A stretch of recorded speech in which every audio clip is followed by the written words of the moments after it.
Welcome, guys. It's Danny Glover from Fight Fan TV Live. We're here at the OVO Arena in Wembley for the Anthony Joshua, Daniel Dubois press conference. What did you think about that? We're here with Ben Doughty, you know, the ledge. So, yeah, what did you think about the press conference today? It was very characteristic of these recent press conferences since the Riyadh season phenomenon, when it's all very top hyperbole in full force, hieroglyphics, things exploding. And, what I would say is it's a little harder to get access nowadays unless you're one of the really big hitters and the sacred cows of the social media boxing industry. I think they're not set up well for us to get the access that we need to get half the time. But I think we feel like we have to be here, don't we, Danny? We're faces, right? So we've got to be here, however much work we end up getting done. Absolutely. Yes, it's Anthony Joshua versus Daniel Dubois. Anthony Joshua, former two-time world champion. Daniel Dubois announced today as a two-time world champion. So what did you make of that? It's just ridiculous, isn't it? I think you know what I made of it because I was sitting right next to you when Michael Buffer said it. I mean, let's just run that logic by ourselves, shall we? He won the WBA interim title against Trevor Bryan, remember, in the high school for Don King. And then he won the interim title against Hrgović, and he's recently been upgraded to the IBF champion because Alexander Usyk dumped that belt, like I think it was yesterday, and he said, "This is my present to you. Please accept, I give," or whatever, words to that effect.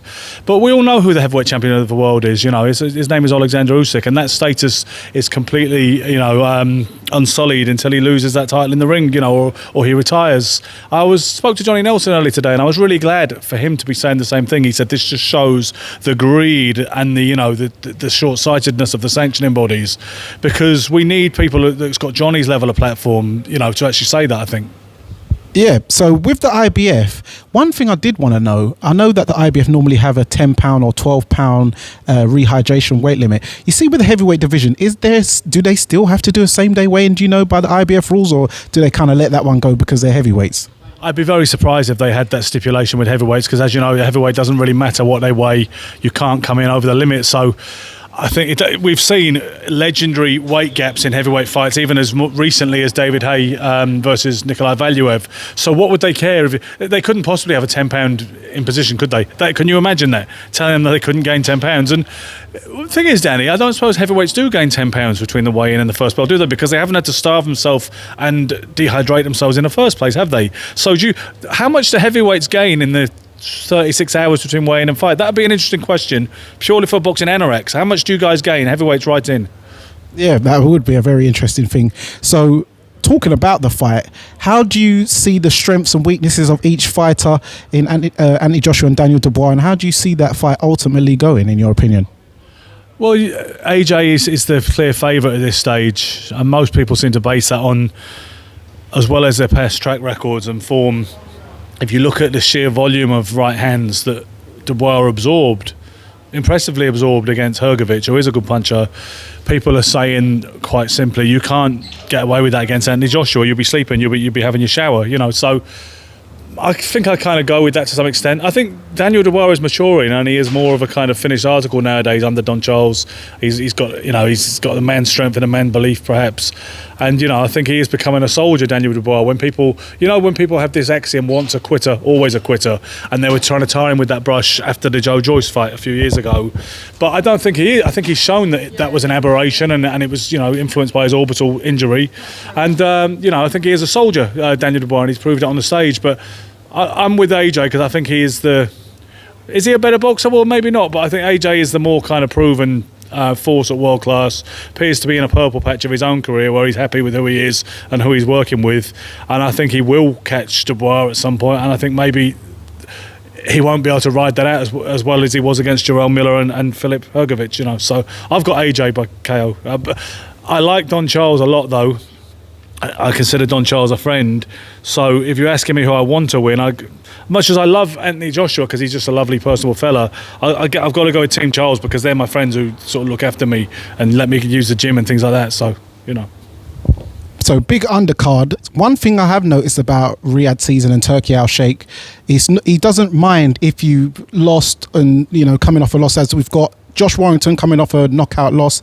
We've also got Liam Smith coming over off of a TKO loss, and they're both back in action. Liam Smith versus Josh Kelly, Josh Warrington versus Anthony Kakachi. So yeah, what do you make about that? That the new sort of culture is sort of phasing out of this you must keep your own, that Mayweather era type thing. I think it's a healthy development, because we're not saying that we want inferior competition or inferior fighters, or fighters shouldn't be rewarded for winning. What we're saying is that if some of those wins are disingenuous and you're protecting a fighter in order to keep him unbeaten, that's not necessarily the most healthiest thing for that fighter's development or the sport as a fan, spectacle. So I like to see guys like, Josh Warrington today was saying, people are saying, I think he's only got one win in his last 5. I didn't realise the numbers were quite like that. I'll have to have a look later. But the point is, he said, I'm exciting, I'm box office, and that's what people want to see, and I like the way Turki Al-Sheikh seems to have that value base, the man who's calling the shots. The same thing with Liam Smith. I mean, personally, I don't think his revenge loss, as it were, to Chris Eubank Jr. actually meant a whole lot, because to me, Smith was definitely had a lot of problems in that ring. He had a problem with his ankles. He wasn't the same fighter who knocked out Eubank in the previous encounter. So, I mean, yeah, I think it's good to see, because what we want to see, like when you see the 5 versus 5, we just saw a really competitive card with fighters all coming to win with the same amount of motivation in each contest. And when you see that, to be honest, the only thing that reminded me of the modern boxing mess in that whole night was Dubois being given the interim IBF championship belt, which, as you now know, has magically blossomed into a full championship belt. Did they give him a different belt, or did they just say, that red thing we gave you back last month, it's the full one now? I mean, how is that denoted? It's probably the same belt, right? Well, it's the same month, because it was June the 1st, remember? Yeah, and listen, I mean, I grew up reading KO Magazine and Ring Magazine, and KO Magazine used to have a centerfold pin-up poster in the middle all the time. And you get guys like Donald Curry, Eusebio Pedrosa and Wilfredo Gomez and all those guys, and they'd be wearing WBC belts and WBA belts, and they did have a certain sacred status and sort of... they had a certain glamour and a certain profundity back then to a kid who's growing up loving boxing. And then I never dreamed I'd see a day when people I consider gym mates, like Ahara Davies and Anthony Yarde, be walking around with loads of these belts, or even Prince Patel or someone like that, and they're brandishing all this silverware, exactly the word I'm going to use. So it's just... that was the only thing at the 5 versus 5 that actually dragged me back to the 21st century unwillingly. Everything else, I felt I was in this, this halcyon paradise where they were just making good fights. And like you say, they invited, what's his name, Malik Zanard back, even though he lost to Dimitri Bivol. Because he said, I like the way you performed, I like your attitude, you can come back. I mean, surely that's... Listen, some people are already trying to take a negative view on Turki Al-Sheikh's plans for world domination, and they're saying, this would be really negative if it falls under one umbrella like the UFC. I say we've had such a shafting over the last couple of decades. Why don't we try something else? If it turns out horribly, then we're no worse off anyway. Yeah, so moving on to another fight on the undercard, we've got a Cinderella story, and Tyler Denny just defended his European title against former British and Commonwealth champion in Felix Cash on Saturday, and now he's been announced to fight the ambassador of Riyadh season, Hamza Sheeraz. So what do you make of that story, his story, and the fight in itself? He's got to be buzzing today, hasn't he? Because, I remember even in the amateurs how it felt after you won a fight the weekend on a Saturday night. And can you imagine, he still wouldn't have come down from the win on Saturday night. And then he hears he's got this probably life-changing money and opportunity against Hamza Sheeraz on one of the biggest shows in London for a little while now, So he's got to be buzzing at the minute. And it is a feel-good story, isn't it? Ben Shalom, I think he's very proud of Tyler Denny's progression and the way things have turned out for him, because when you get a fighter like that, you've seen him struggle, and he's just a jobbing fighter, and he doesn't really have that kind of stardust kind of parted path like some of the superstars have had from the start, and you see him suddenly on this stage, you can't help but feel glad about that, So I mean, I don't think he'll beat Hamza Sheeraz though, because I think Hamza is a cut above. Maybe people might think they saw some vulnerabilities against Ammo Williams.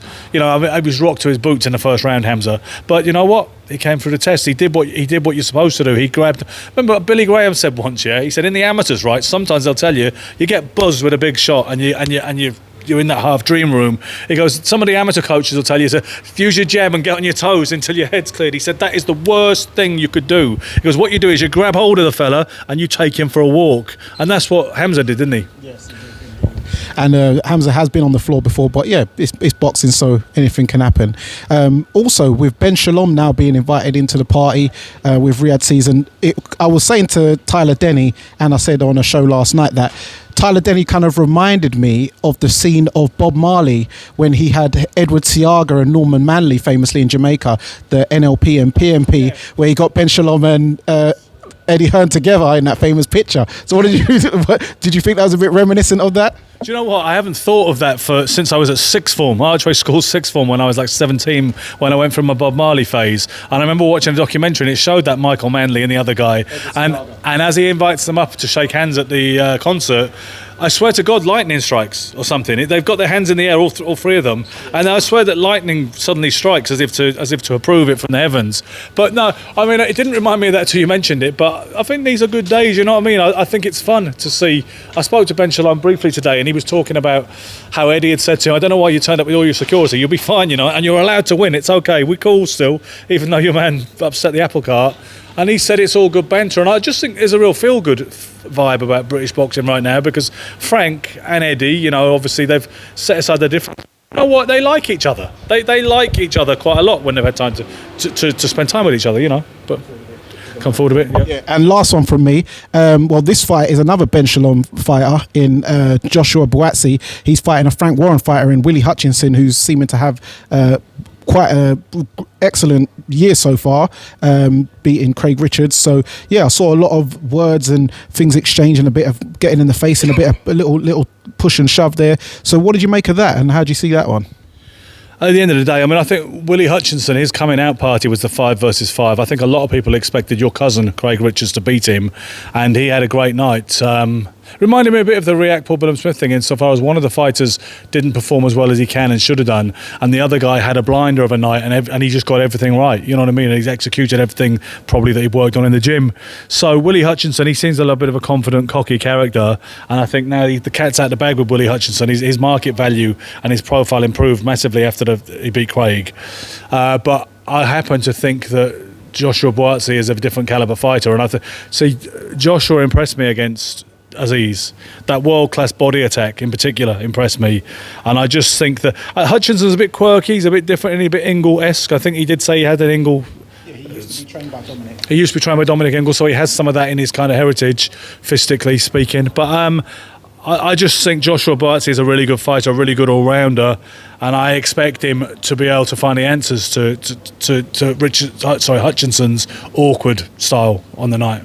Yeah, just let everyone know where they can find you, because you have an excellent show yourself where you talk about boxing from back in the day, as well as current affairs with the likes of Gary Stretch and Michael Silk, Elijah Day. So yeah, let everyone know about that, where they can find you. Yeah, like you said, Danny, we have a channel called Sugar, Silk and Stretch. We have interview content at such affairs like today.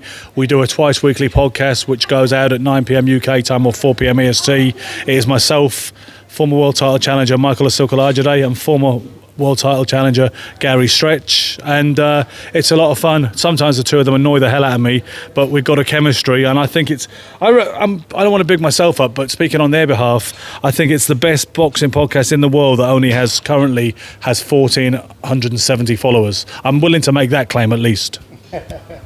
Well, thank you very much for your time, and there you have it, guys. It's Ben Doughty and it's Danny Glover from Fight Fan TV Live, and remember, guys, persistence beats resistance. You know where it is. And as Ben says, I said be lucky and keep punching. Yes. I almost forgot my catchphrase.